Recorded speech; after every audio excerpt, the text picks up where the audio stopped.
Okay, so we've learned that we can round by tens. Where'd those tens go? Down there, that blue line. But we've also learned in class that we can round to the nearest hundred.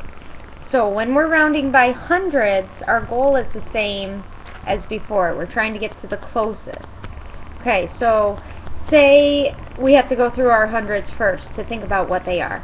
Our groups of hundreds could be 0, 100, 200, 300, 400, 500, 600, like that.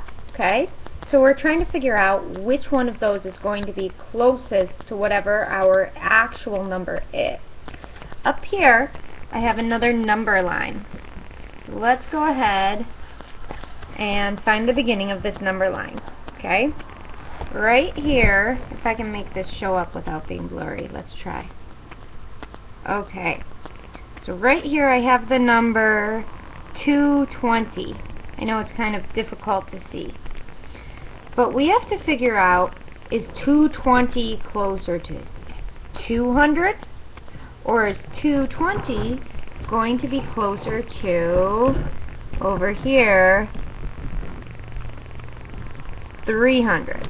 Okay, so we can use our fingers to figure out how, or which one's closest. Okay, so here's 220. It's only this far away from 200. Okay, but let's see how many spaces it takes my finger to get all the way over to 300. So that was one space right there. I have to go 1, 2, 3, 4. Okay, so right there, that tells me that if I'm rounding to the nearest hundred, 220 is going to round to 200. Let's try another one.